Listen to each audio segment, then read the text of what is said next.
So often in marriage, our communication with our husband gets relegated to the business of running the family, right? Once we start having children, suddenly everything we talk about has to do with them and our plans for them. Who's driving here? Who's picking up there? Who's doing the grocery shopping? And that's great practically, but we lose the intimacy and connection that we once had in our marriage. And a lot of women talk to me that they feel that way, that their marriage is good and everything, but they just don't feel that deep connection and intimacy with their husband. Well, lucky for us, Dr. John Gottman has been studying communication and marriages for years, and he has devised 4 simple skills to help us improve the connection and intimacy in our conversations. In fact, he calls it the art of conversation. And the cool thing about it is that we can use it for those really deep, heartfelt conversations, but we can also use it for like the everyday conversations and help build intimacy there. So I want to share those 4 tips with you today so that you can start practicing. So the first one is to put our feelings into words. This is something that we humans don't do often enough, but something happens and you might have a feeling like, I feel stressed, I feel worried, that makes me anxious. And we don't necessarily share that with our spouse.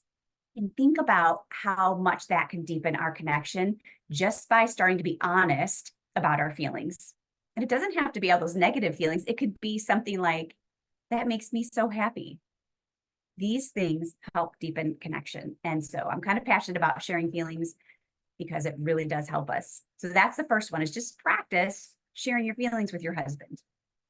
The second tip is to ask open-ended questions. This is something so amazing in a conversation. Most of the time, we ask yes-no questions.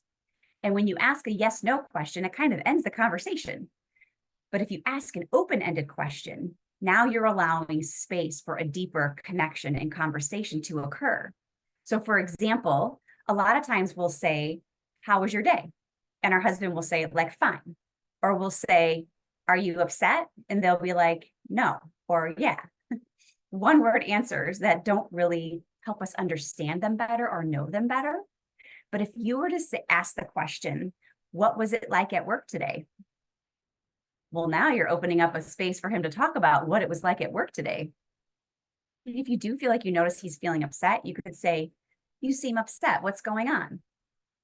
And that just gives him a chance to talk without just answering you yes or no.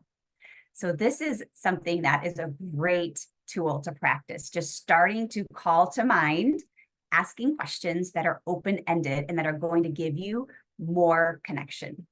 And so the third tip is to follow up statements that they say, like with a little rephrase of your own.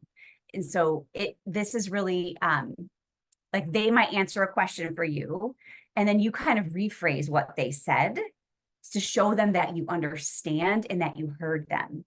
So if your husband said something about like work being like really stressful and all of this stuff was on his plate that he was having to deal with, you could say something like, it sounds like you're feeling like this is all your responsibility, right? Something to just help him realize that you get him.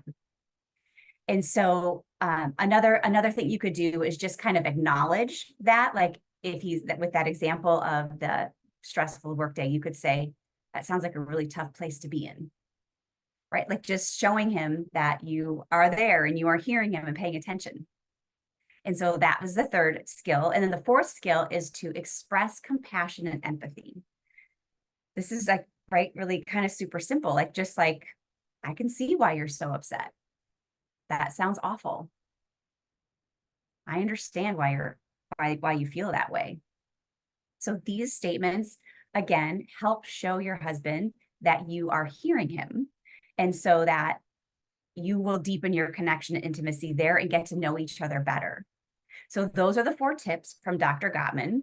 And this is something that you can share with your husband or not. Obviously, ideally, we would share it with our husband and say, I learned this cool way of communication that will help us have a deeper connection, and you can tell them what the 4 things are so you can practice together.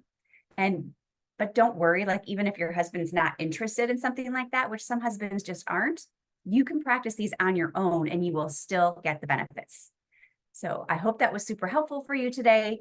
Please reach out to me if you need more help. And the name of the book is called, oh boy, I'm drawing a blank. Let me look. I've got it right here. Oh, yes. What Makes Love Last? What Makes Love Last by Dr. John Gottman. That's where I got this information from. And I hope it helps you. Have an awesome day.